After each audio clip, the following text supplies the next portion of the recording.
Okay, good morning, everybody. Welcome to day 2 of Bitcoin Mina. We have a great panel here, continuing the conversation from a lot of what's happened yesterday with Bitcoin Treasury companies, and think about how companies can save in Bitcoin. So I think we have some unique angles and opinions on where that's going to go over the next several years. So joining me are Shawn and Sélim. Maybe we'll start with introductions from you guys. My name is Sélim Chidiac. I'm an independent board member sitting on the board of various companies, family-owned businesses, publicly listed and startups. And my role is to advise those corporations on how to adopt Bitcoin on the balance sheet. Shawn Owen with a company called Salt Lending, and we really focus on how to help people build and preserve wealth in the form of Bitcoin and currency, known mostly for the original Bitcoin-backed loan, the ability to generate yield in a market. Very excited about the Treasury companies here, and very much looking forward to the conversation. So maybe we can start off just high level. Obviously, the Bitcoin Treasury space has grown immensely over the last 18 months. In your opinion, in your view, what defines a Bitcoin Treasury company? I know that there's differing opinions now of what that constitutes, but maybe you can start with you, Sélim. For me, a Bitcoin Treasury company qualifies as a Bitcoin Treasury company if they have a long-term view on the balance sheet. This is a company which is seeking to reinforce the assets they have in the long term, and they move to hard assets like Bitcoin, gold, or real estate. Number two, it's a company which has strong corporate governance in order to control the process, look after the allocations, look at the rebalancing of the portfolio as different assets change value on the portfolio. And number three, the most important thing, it's a company which has a forward-looking management team and boards who are open-minded, intellectually curious to embrace the best asset over the last 15 years with a 50% CAGR. Many boards, unfortunately, have great people on the boards, but those people are in their comfort zone and not looking forward to the future. And I tell them very often, what brought you here will not take you to the next stage. And that's how it is. So long-term view on the balance sheet, great governance, and top management and boards. Yeah, I think the definition of a Bitcoin Treasury company as of late, let's say post-strategy, and the rest has been one that not only puts Bitcoin on the balance sheet, but finds a way to issue securities and other instruments in order to buy more. And it almost begs now a new definition, I would say, that we need for companies that are just simply generating revenue and putting Bitcoin on the balance sheet that maybe aren't public or don't have the capacity, or it doesn't make sense to issue securities, although that probably becomes something that is at times good for every company. Just Bitcoin on the balance sheet, by definition, once you are off of zero and you own Bitcoin, if you're an entity at all, then that would become Bitcoin on the balance sheet. And I think that does blend into the term treasury. And so maybe there's a different terminology altogether, but I like to think about every company eventually owning Bitcoin on the balance sheet and every company managing treasury some way or another this way, without having to have the barrier be that you have to only do that. I agree. I think there's a lot of just classifications that are put in place. And at the end of the day, we're all trying to get more Bitcoin, get Bitcoin on corporate balance sheets, and whatever way that makes the most sense for that corporate entity to do so, they should do that. Shawn, maybe you can talk a little bit about the credit side. Obviously, we've heard a lot about digital credit during the conference. Michael Saylor's brought that up quite a bit more recently with what strategy is pivoting towards with the preferreds. But I guess from your angle, given Salt Lending's place in the market, how do you view credit and the potential for that to really expand across Bitcoin Treasury companies? Yeah, I think it's very exciting, and you can see it now across the board. There's these companies innovating, and I think something about Bitcoin that's always been true for me and seems to be very true and inspiring along the way is that it brings hope. It kind of inspires a better future. It instills great behavior when it comes to just earning and saving. And the innovation around digital credit is one that's definitely got lots of potential. We're seeing innovation around insurance, around custody, around credit, around lending. These are great. And I think it's very exciting to see so many companies getting creative and finding new ways to add value to their shareholders, their stakeholders, to continue to onboard. And I think that's being driven by hope and by a better future with better money. And so I think we'll see much more of that. I hope we see much more of that. As that plays out, credit is a huge market. The bonds and credit in general, just in the way they think about money being generated from credit, is probably bigger than any of us could really fathom. And so depending on how fast the innovation happens, we could see a significant amount of exciting progress across the board. I'd love to see more products that relate to what you'd expect out of traditional financial institutions in the best possible regions of the world, offered around and built on top of Bitcoin. That's really what I hope for. Curious if you have any thoughts on that, or Yeah, I think we're at a very early stage of a major, asset and industry being developed. MetaPlanet announced they'll be replicating the Stretch product of Strategy in Japan. And we see today 21 will be listed on NASDAQ, and they aim to become the largest DAT for Bitcoin in the US, and most likely they will replicate the same products. The CFTC yesterday authorized Bitcoin to become a collateral for derivative products. So a lot is happening at a very rapid pace. I'm very impressed by the speed of regulation and adoption by financial institutions, banks, central banks, and regulators. And we will sit here in 1 year and we'll see many new products which will be built on the Bitcoin. maybe to expand on the regulatory frameworks and what you're seeing. Obviously, a lot. We've seen a lot of regulatory progress in the U.S. and other areas. But I guess from a global perspective, in your view, kind of how's the regulatory environment shaping out? The regulatory environment has changed positively at an extreme quick pace, starting with the ETF launched in Jan 24 in the US. And today they are the best ever, the most successful ETFs ever launched in the US. Number two, we see central banks like the Czech Republic Central Bank buying Bitcoin, the Swiss Central Bank having a big allocation to MSTR.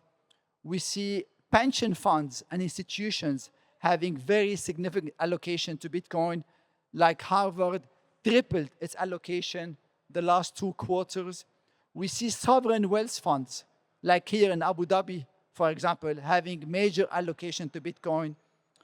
We see, by the way, the fair accounting rules have changed in the US last year, where until 2024, if you own Bitcoin on the balance sheet, you only reflect the losses every quarter. Since 2024, you can reflect gains and losses, and so on and so forth. And there is a lot more happening. We see digital asset treasury companies in the US, in France, UK, Japan. ETFs, by the way, from the US are now available in Australia and the UK. All this happened over the last 12 months. It's unbelievable, how quickly it's happening. And this is a huge momentum for this industry. Yeah, I agree. I think it would be great to see a lot more innovation. There's always only so much you can hope for until it's really cemented into the system.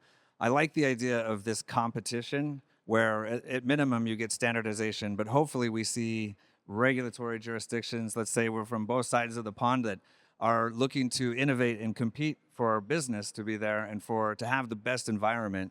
That itself is very refreshing. And I think we should all encourage as much more of that as possible to find the areas where there's probably an obvious problem here and there that you see close up if you're the business and or if you're in that country, and to be able to be open to proposing and recommending improvements to that feels right. And it feels like the more we can foster that from what we see and what we know can be improved upon, the more we'll see more of the innovation and the more we can refine and define what a better future looks like. Yeah, and maybe I forgot to mention, we're sitting here in the Middle East, and next door in Bahrain, we had the first ever Middle East company publicly listed adding Bitcoin on the balance sheet. And this is Al Abraj restaurant chain. And now they are expanding their business. And it's just the beginning of an adoption race, as Shawn was saying. Many more will be rapidly following. And over time, ultimately, most companies will sooner or later have Bitcoin on the balance sheet. Was that company that you spoke to, the restaurant company, the burger chain, did they acquire that from issuing equity, do you know, or did they just choose to take cash and purchase Bitcoin? Or was it from revenue? I don't know how they did it, but they started. They have a small allocation today, and they have an ambition to grow it. There is also, by the way, Jet King in India, where the regulatory environment is very challenging. 40 companies have applied in India to add Bitcoin on the balance sheet, and only one so far has been accepted. And by the way, it's the only one with an MNAV above 1. The MNAV sits at 3 for this company, yeah. Very interesting. And I agree with all of those points. I mean, from the UTXO perspective, we run a asset management business, and speaking with investors in the region across the board, everyone is thinking how they can add Bitcoin, whether it's through directly on a corporate balance sheet or whether it's directly on within their portfolio. So yeah, I think it's still very, very early, but making the right progress. Thinking about board level decisions, and if you're a company that's trying to initiate a Bitcoin Treasury strategy, what are the best practices from your perspective on one, either convincing your board or getting your board to be aligned with your vision of having Bitcoin as a treasury asset? I think it's quite challenging to convince boards of listed firms to add Bitcoin on the balance sheet. Number one, because boards are extremely busy nowadays with AI, geopolitics, more and more reporting and regulatory requirements for boards. But this simple steps, number one, educate your boards. What I did several times, I offered them the book, The Bitcoin Standard. It's a short book. 80% of the book is about history of money. 20% only is about Bitcoin. So educate your board, number one. Number two, develop a simple treasury strategy. How much do we allocate? How do we rebalance? Who will be the committee supervising this allocation? Number three, decide how do we allocate?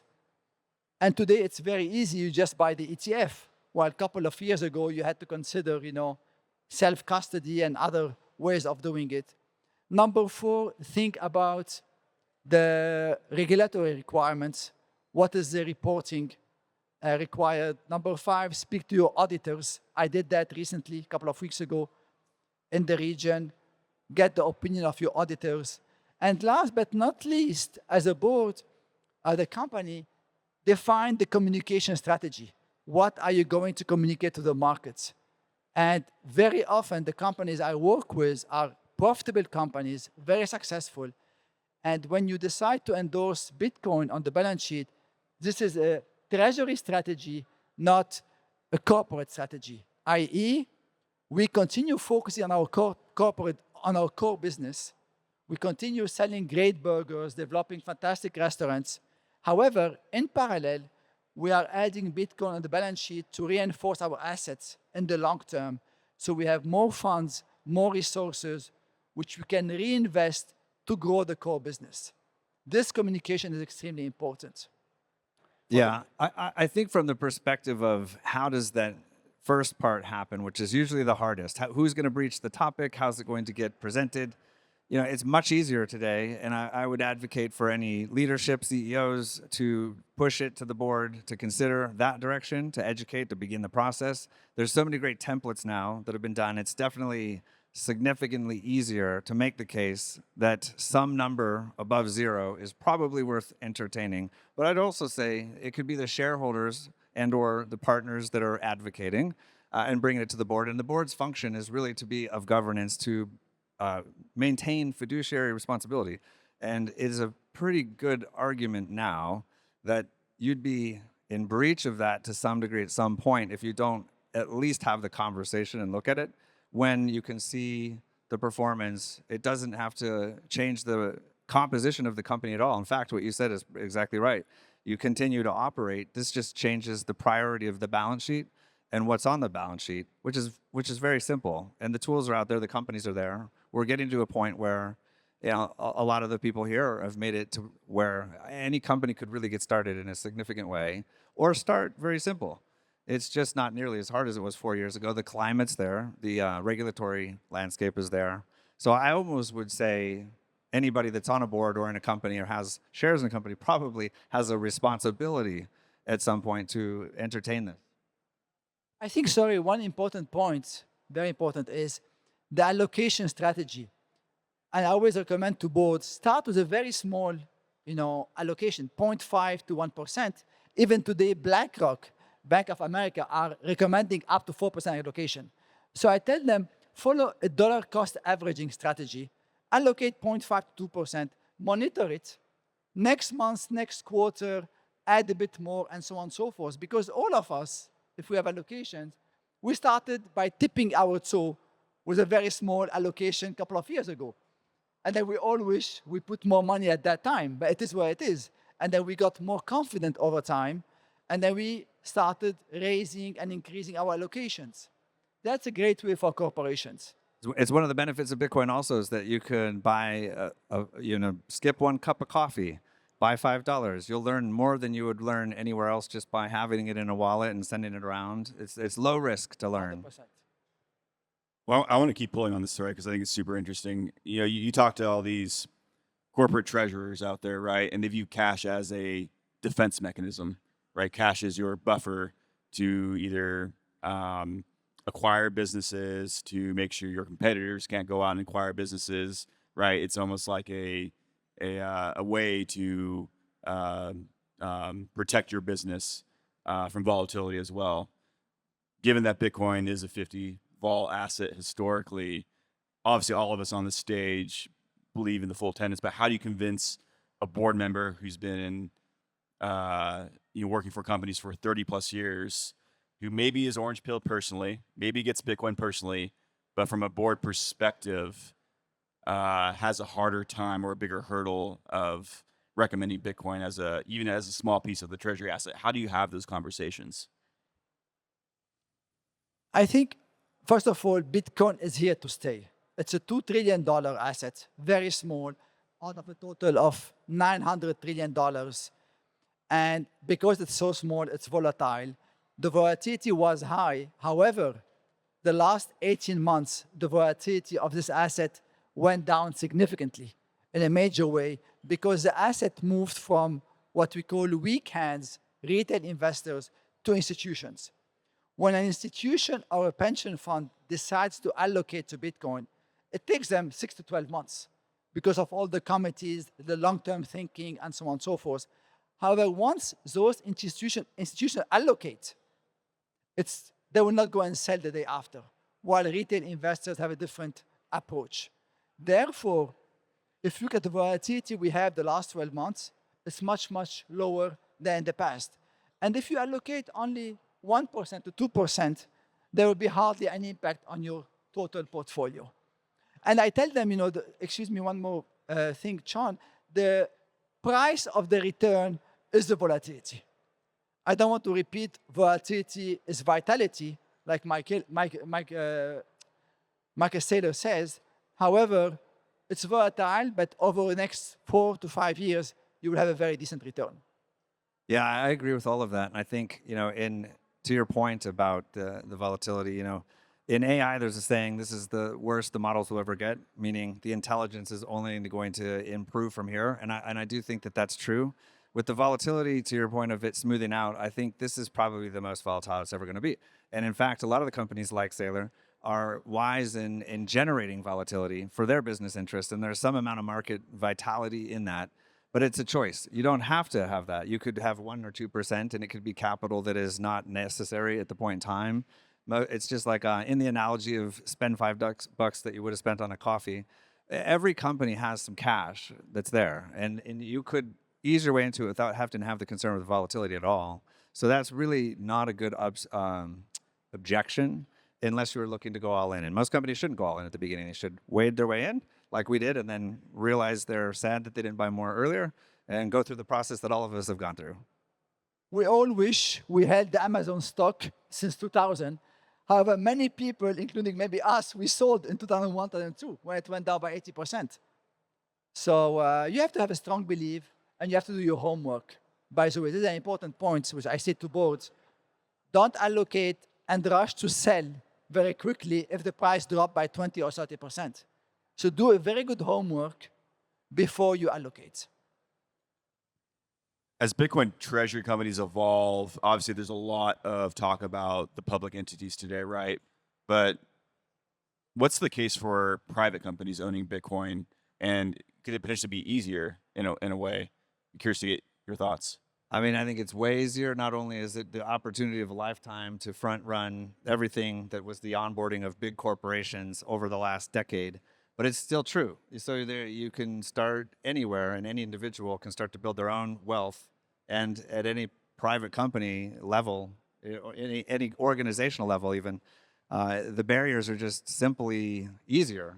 The learning curve might be the same, and I think the education is still the same, but you don't have that layer of governance usually to oversee it. So I actually think the majority of the opportunity is in the grassroots small businesses and individual level family wealth preservation and generational thinking, where you're going to see the biggest change in upside. It's one thing to have a corporation continue to just buy more and more and more, but you hear some of the stories about economies that are developing now, and children and becoming adolescents now where they're not able to or in the position to buy a home, and they can look at this asset class and really position themselves in a way where they're going to be better off and have that hopeful future, which is definitely the brighter future I think that this brings.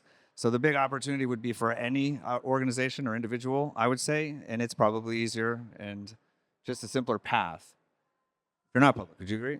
100% concur. It's much easier for family businesses to acquire Bitcoin than for listed firms, simply because of the regulation, the reporting, fiduciary duty, and the board members' responsibility.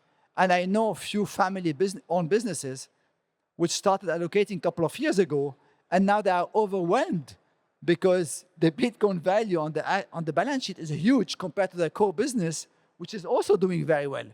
And they start wondering, how do we handle this? What do we do with that? So definitely it's much easier.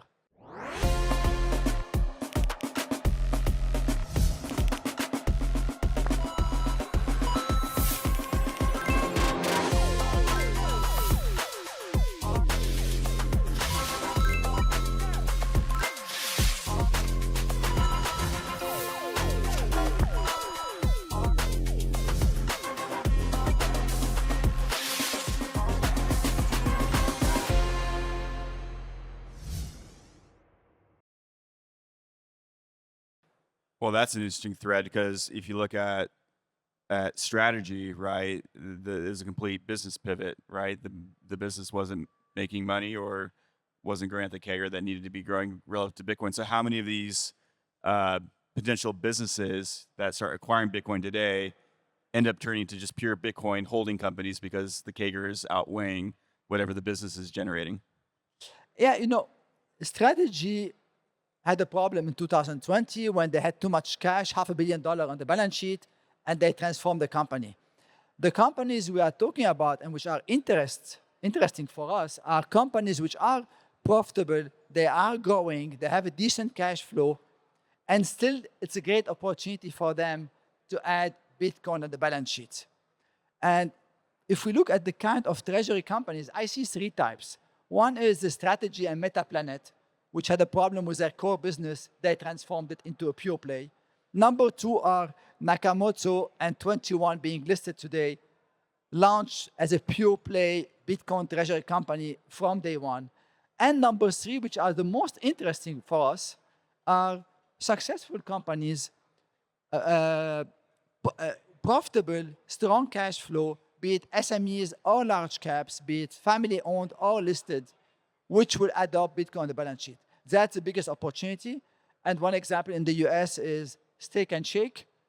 Fantastic company and great success story. They added Bitcoin on the balance sheet, and now they use Bitcoin as a payment.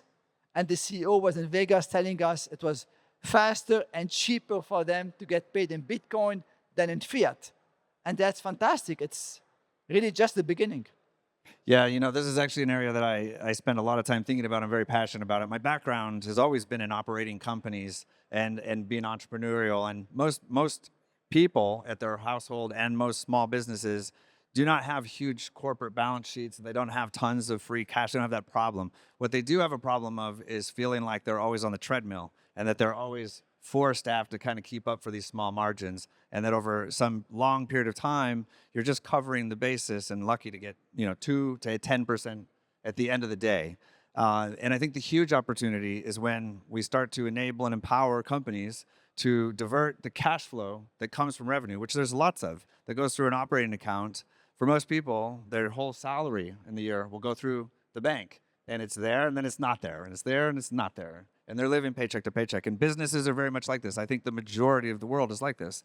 And so when you point that kind of revenue into purchasing Bitcoin, you start to extend credit, digital credit on top of that. You do create a wedge. We call this the Bitcoin advantage, and a way to just think about what it looks like of the time value of money. When you start to hold Bitcoin, and the longer you hold it, the more you get the benefit. You see this wedge occur where your cash that would have just come in and then disappeared starts to hit your balance sheet, and you do become incentivized to start thinking about your balance sheet in a way you wouldn't have before. Because before, it was all about P&L and cash flow, and then maybe you get the balance sheet if you're lucky. When you flip this around and suddenly you prioritize the balance sheet first, and you're getting the Bitcoin acquired as quick as possible, and then you're lending and borrowing to get the credit that the ultra wealthy have had at their disposal forever, it's a game changer. And you can imagine 2 coffee shops, 2 convenience stores, 2 restaurants side by side. One has a strategy where all the revenue comes into Bitcoin, and they buy some time, which becomes more time as they create that advantage before they spend, versus one that just keeps having it come into the operating account and out of the operating account. In 5 years, one of those is going to be 5 stores. It's double at least, or have some freedom to think about what it looks like with a balance sheet of an asset that's appreciating. The other one is going to be still doing the treadmill. I think the implications of this are profound, and I think it's inevitable that this becomes a reality. I just think it's going to be another one of these game theory rush to where there's going to be the first mover advantages, and then people are going to see the value, and they're going to wish they would have done it sooner, which always is true. There's a great story in the UK. A football club 7 years ago adopted Bitcoin on the balance sheet, and the guy transformed the football club ranking and performance because he could afford suddenly top players, and he did much, much better thanks to Bitcoin. I forgot the name of the club, but this was an amazing story. I believe Peter McCormick's club, right? Bedford, maybe? Yeah. Exactly. Right. And I had a Steak and Shake Bitcoin burger about 2 weeks ago. It was delicious. Don't mind contributing probably what's worth $100 worth of Bitcoin to have a great, delicious burger to support what they're doing. But we have a few minutes left here. Be great to get both of your outlooks over the next 5 years. What does Bitcoin look like as a treasury asset across companies in 5 years from now, 2030? I think in 2030, I would say maybe at least 50% of the US listed firms will have Bitcoin on the balance sheet, between 30 to 50%, for 2 reasons. Number one is what Shawn was mentioning, is competitive advantage. I think Bitcoin can significantly support you in growing your core business by reinforcing your hard assets on the balance sheet and give you more resources in the future. Number two, out of necessity, we see the debasement of fiat currency, including the US dollar, and therefore many companies will realize in the next 5 years they have to add more harder assets on the balance sheet, be it gold, Bitcoin, real estate, and Bitcoin will take a fair share of those hard assets. And that's my estimate, 30 to 50%. Today we have 150 listed companies in the US out of 4,000 listed firms. I think we'll be at 1,500 to 2,000 firms by 2030. It's so hard for me to think about 5 years out with just the rate and pace of change that's happening right now. But there are a few things that I would feel confident saying for sure. One, there will still be the same amount of Bitcoin. There will only be the same amount of Bitcoin. It'll just be a matter of how it got distributed with who bought it. I think two, we'll continue to see more and more adoption. As we have as a logarithmic curve, we've seen a very consistent, steady pace of adoption where I don't see that slowing down at all. I think the unknowns are what's the impact of AI and a gradual then suddenly where we really see a stampede start to happen, and how many robots are going to own Bitcoin versus humans? I don't know, but I do think that it's heading in a great direction. Most likely, many more companies and individuals will own Bitcoin than they do today, and it'll still be the same equation as now. There'll just be a much bigger community and a brighter future. Well, thank you both for your insights. This was fantastic. Please give a round of applause for our panelists.